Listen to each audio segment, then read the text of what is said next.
Don't forget to check out and grab your copy of our 2 newly released books, Football: A Love Story and What Did Football Teach Me? These books feature over 100 stories from current and former coaches, players, executives, and entertainers from across the football landscape, describing what got them involved in the game, what they love about it, and what life lessons the game taught them. You can find your copy or order your copy from our website at footballgameplan.com/books. Before we get to the report, if you like our style of video and analysis, feel free to show support for Football Game Plan by dropping by our YouTube channel at youtube.com/footballgameplan and leaving a little something in the tip jar. Every little bit helps us as we continue to improve the quality of our videos and the coverage we enjoy bringing you guys each and every time we put out a project. Thank you again for your support.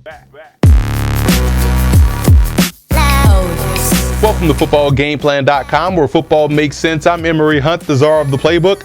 Bring you our 2016 April 1st mock draft, and we really enjoy putting together this particular mock because we don't give a shit. So before we get started with the picks in this year's draft, let's take a look at the mock draft rules. First rule of the April Fool's mock draft is that there are no rules. It's an April Fool's mock draft. Don't take it seriously. Don't be all up in your feelings. Don't have tender feelings. Don't be all up in my mentions talking about, oh, why would you say that about it? It's a mock draft. Sit back, enjoy, and have some fun. The Titans have to go offensive line. You can never have enough tackles, and tackles help win you Super Bowls. Tennessee has 2 first-round offensive linemen already, so why not have 3? And when they're back in the top 2 next year for the 3rd year in a row, they can add a 4th one. This is a safe pick, and wearing the pins is more riskier than taking an offensive lineman. Number 1, safe pick. The Browns have to take Cordell Jones out of Ohio State at number 2, then come back in round 2 and grab Dak Prescott. Round 3, take Trayvon Boykin. Round 4, Jacoby Brissett. Round 5, Vernon Adams. Round 6, Vad Lee. And round 7, if he's still on the board, they have to take Dalen Williams out of Dartmouth. Here's why this strategy makes a lot of sense for the Browns. Number 1, Cleveland hired a black head coach, a black offensive coordinator with his own water bottle, a black defensive coordinator. They hired Sashi Brown, who I'm guessing by his first name is a black guy, and also they signed RG3, who we've seen on film is a black quarterback. So it all makes sense. You can't have enough arms at practice, and the league has a rule that if you have one black quarterback on your roster, you have to have them all, and Cleveland can be the new safe haven for these can't-read defense athletic throwers. And when you look at the Browns, they joined the Eagles, the Seahawks, the Vikings, and the Jaguars to follow the trend. Oh, just got a late-breaking tweet from NFL Twitter insider Uncle Chaps that the Browns are bringing both George Whitfield and Jason Campbell in as quarterback coaches, and Terrell Pryor is switching back to quarterback this upcoming season. The Chargers need to ensure that their fans and Phillip Rivers' 11 children have a team in San Diego to root for years to come. So to do that, I say they go back to Balboa Stadium. They haven't played there since 1966, but I think it's time to go home, and why not add a new flashy player like Jalen Ramsey out of Florida State to go with it. And we're live here with Scooter McMarriott, the Heisman Trophy winner, drafted by the Dallas Cowboys. And Scooter, we spoke back at the Heisman Trophy ceremony. Let's go back to that interview and play it for the fans. You're a Heisman Trophy finalist. You're one of the best in the country in college football. What does your bow tie mean? You're a Heisman Trophy candidate, one of the best in the country.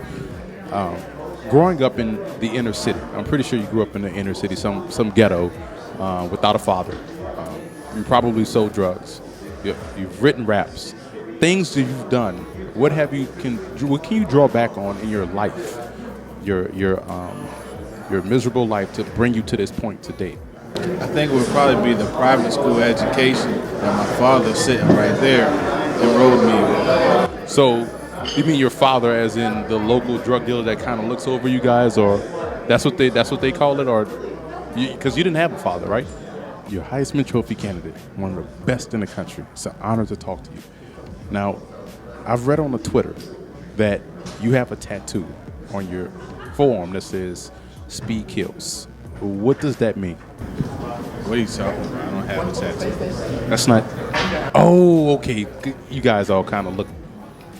All right, Scooter, now that you're drafted and the dust has settled, you finally can say, I'm an NFL player.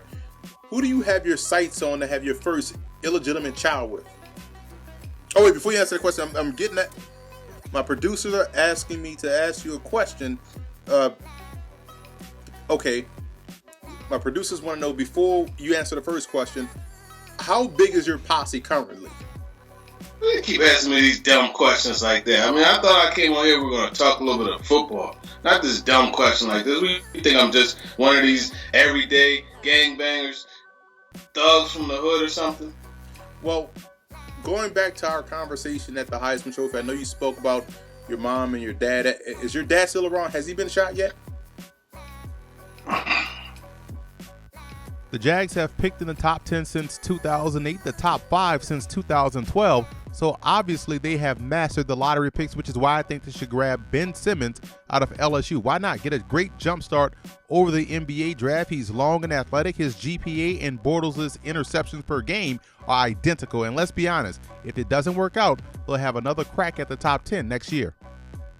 For the next 4 selections, we're going to utilize our newly designed system for evaluating players. We are innovators over here at Football Gameplan, and we believe this new way for scouting and evaluating talent will be all of the rave and will revolutionize the way many will find talent from here on out. It's our Football Intellectual Labeling Metric, FILM.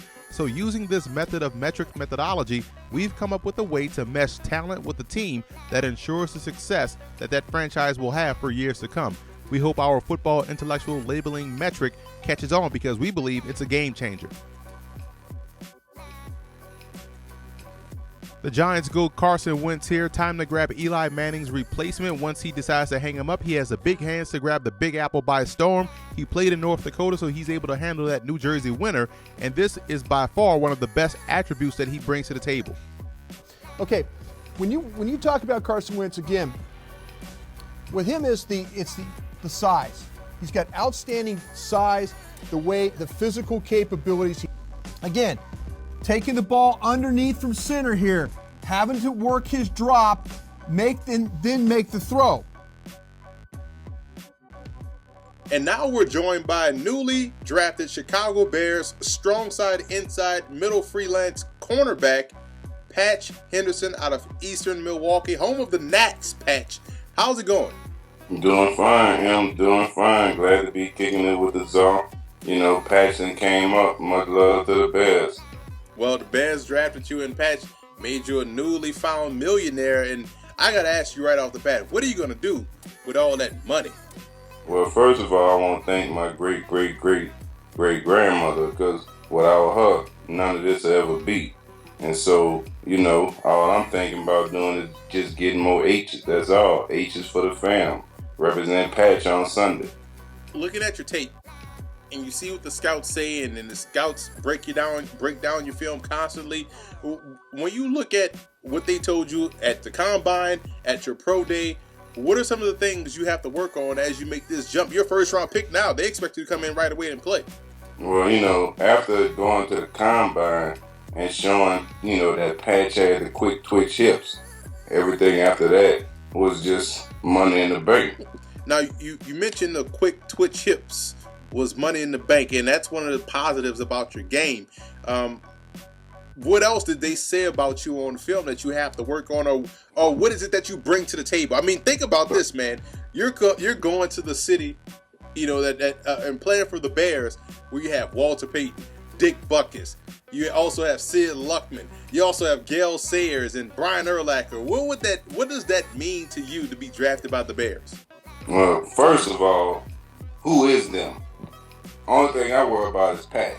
And this is the only thing they say Patch got to work on. Because like I told you, they saw the quick twitch hips. So they going to take me in the top 5. Once I get there, they just say I need to work on my ball skills.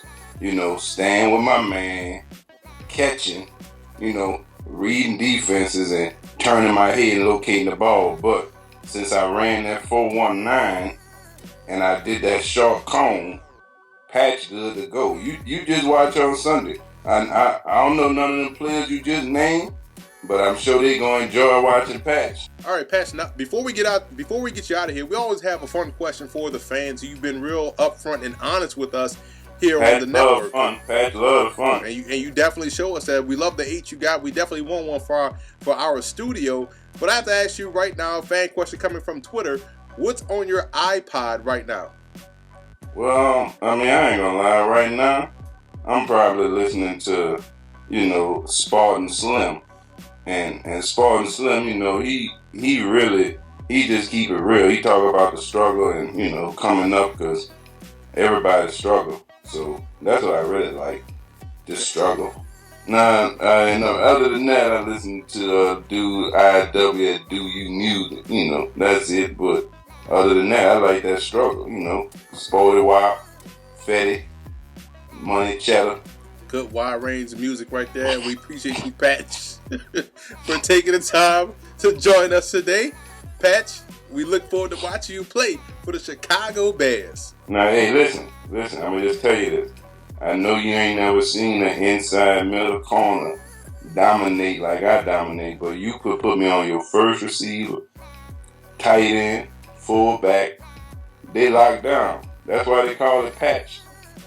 Some rapid-fire picks right here. For New Orleans, it doesn't matter. Saints will still throw the football 63 times a game. For Miami, it really doesn't matter, as Tannehill will do his part to keep the team between 6-10 and 8-8. And for Oakland, really doesn't matter. Wait a minute.